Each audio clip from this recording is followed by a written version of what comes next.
Hey, what's up? Back in another video, and today we're going to be talking about ignition and stuff and some other things and things that have to do with that stuff, but mostly ignition stuff.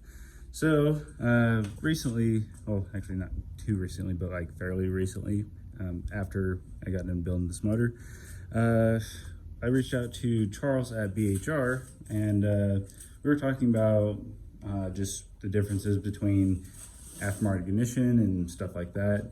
And well, I've been seeing a lot of good things about his new globally compliant ignition coils, and I was genuinely curious as to how they would perform versus stock revision C coils.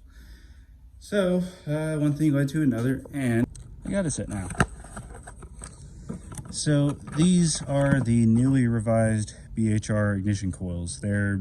I believe they're based on D585 coils. They're kind of similar in some ways, but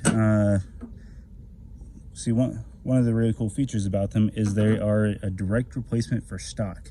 They require no modification whatsoever to install. If you look at this compared to a stock revision B coil right here, they are pretty much the exact same dimensions. I mean, they look different, of course. This little guy's a chubby boy, but more or less the same as far as like install and placement and stuff like that. So they don't require any aftermarket brackets or anything like that. Now previously I did run traditional LS2/GM Yukon D585 coils, and let's see, my first round with them, it was pretty good for about 16,000 miles. Then one of my trailing coils just died. It just stopped working altogether. Put a timing light on each one of them, and just one of the trailing coils just wasn't firing at all. Now, of course, because these are meant for GM applications on like V8s and stuff like that, they are fairly different than a stock coil. Now, they do require a aftermarket bracket. This one is a BHR bracket. These are not BHR D585 coils.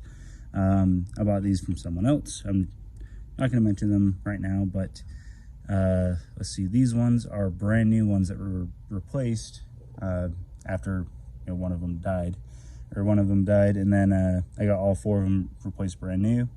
And then within 24 hours of installing these, that's when my 161,000 original mile motor, the front rotor took a shit, one side sill and three corner sills took a shit. I don't have any evidence to back up whether or not these coils were the culprit, but I'm just done with GM coils, and I'm just gonna go with something that well, from someone who I completely trust on RX-8 stuff, because that's pretty much all BHR does. I believe these are all still good, and they would probably work fine on another engine, but I'm just done with GM coils, just these style coils anyway. These ones, even if they're based on D585s, I know they work, and so I'm going to install them.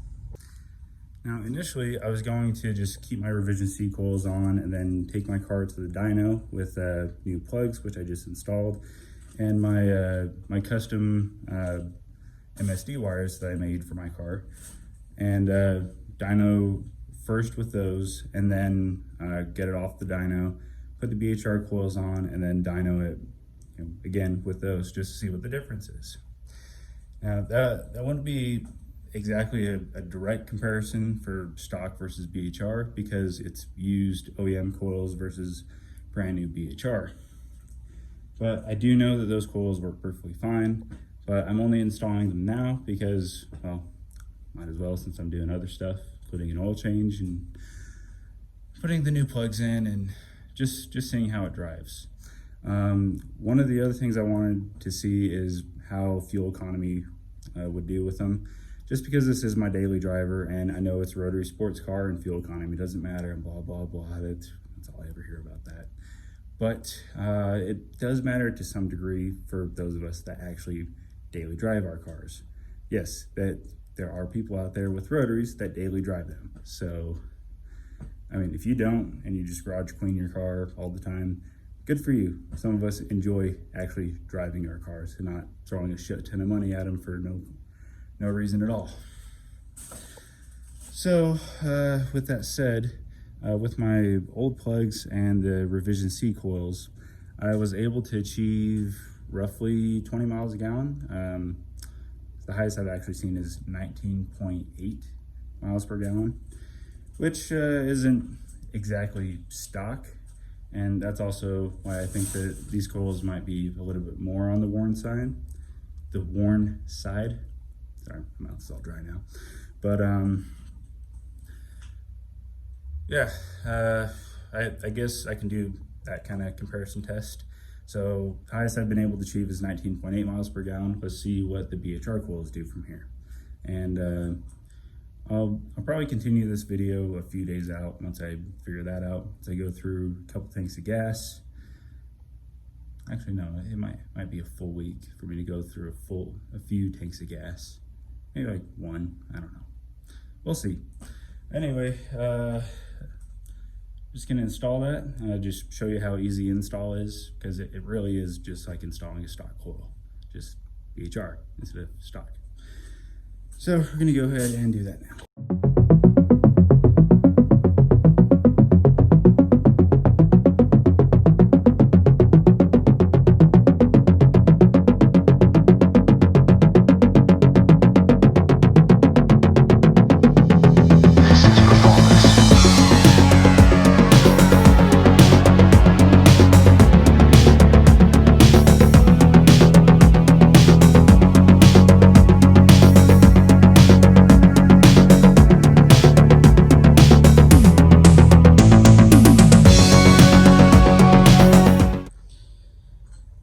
Just like that, in under about 10 or so minutes, I think. Oh yeah, one more thing left to do. Okay, now it's all done. Yeah, the coils are switched out, and didn't have to remove my stock intake or strut bar thing. And yet, yes, I know the differences between actual stock and like OEM stock and whatever, but point is, stock intake, stock bar, didn't have to remove either of those, and was able to do it in under 10 minutes. So the only thing left to do is start it and drive it, and yeah, see how that does.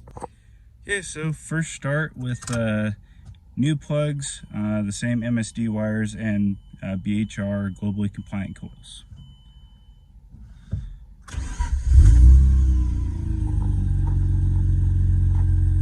And of course it's pretty cold, so I'm gonna let it warm up for a bit, and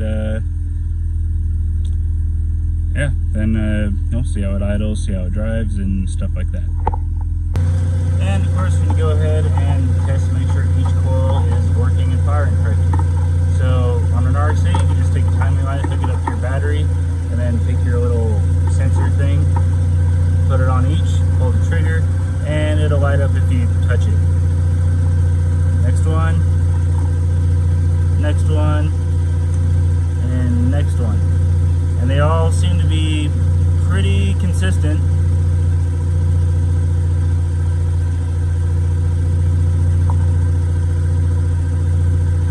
Don't really see any differences in like how fast the light's going off.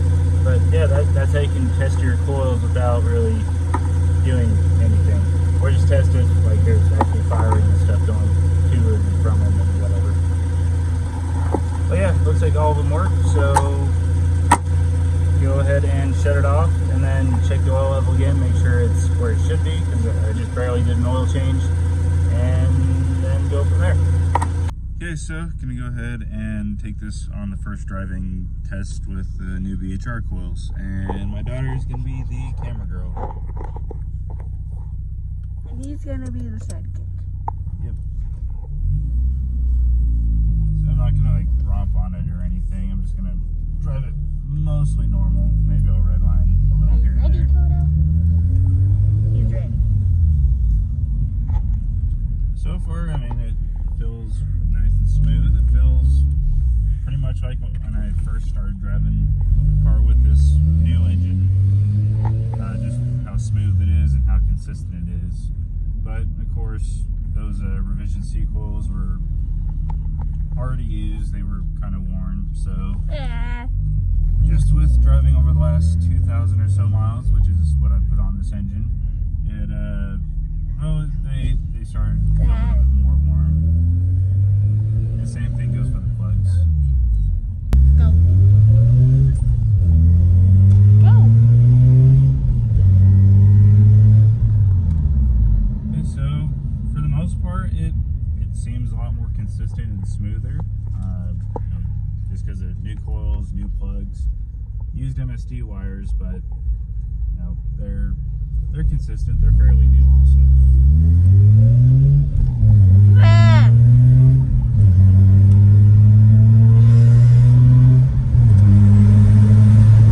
Ah.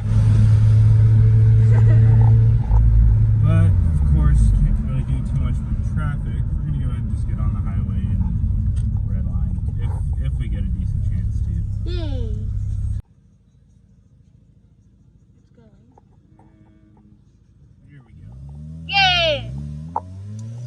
Ah. Wee. Oh, yeah. Ah. Wee.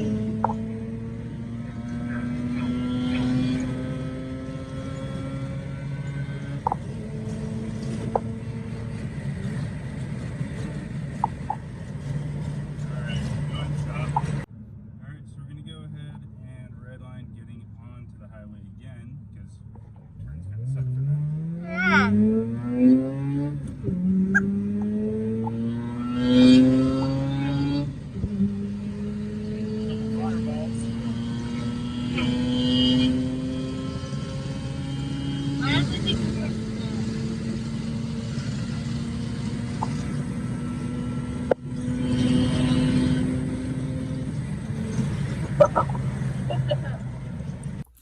Okay, so with that out of the way, I think it's about time we get this car on the dyno and see what it's actually putting down.